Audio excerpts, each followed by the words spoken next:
నమస్తే అండి.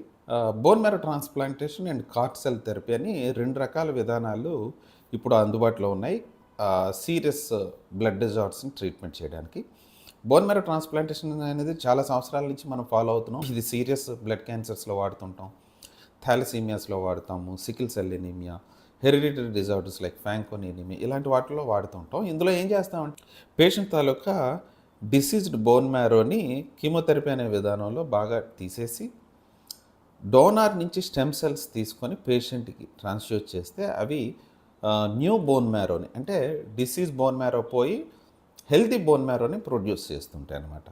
But cart cell థెరపీలో ఏమవుతుందంటే పేషెంట్ నుంచే టీ సెల్స్‌ని కలెక్ట్ చేసి ఒక bag of T cells normal T సెల్స్‌ని కలెక్ట్ చేసి వాటిని జెనెటిక్ ఇంజినీరింగ్ ప్రొసీజర్‌కి పంపిస్తుంటాం అనమాట. ఇందులో ఏమవుతుందంటే ఆ టీ సెల్స్ రిసెప్టార్స్‌లో చిన్న చేంజెస్ తీసుకొచ్చి లెంటివైరల్ అనే ఎఫెక్ట్స్‌తో యూజ్ చేసుకుని అంటే కొన్ని వైరల్ యాక్టివేటింగ్ ఫ్యాక్టర్స్‌తో ఆ రిసెప్టార్స్‌ని మోడిఫై చేసి ఆ టీ సెల్స్‌ని పేషెంట్ తాలూకా క్యాన్సర్ మీద అటాక్ చేసేటట్టు తయారు చేస్తాం అనమాట.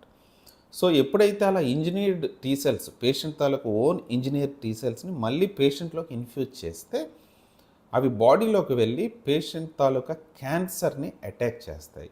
సో ఇందులో ఏమవుతుందంటే పేషెంట్ తాలూకా ఓన్ టీ సెల్స్ పేషెంట్ తాలూకా క్యాన్సర్ని అటాక్ చేసే గుణాన్ని సంతరించుకుంటాయి అన్నమాట.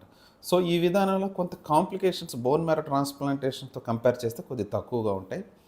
బాగా బోన్ మ్యారో ట్రాన్స్‌ప్లాంటేషన్‌కి లొంగని క్యాన్సర్స్, బాగా రికరెంట్‌గా రిఫ్రాక్టరీగా ఉన్న క్యాన్సర్స్‌లో కార్ట్ సెల్ థెరపీ అనేది బాగా ఉపయోగపడుతుంది.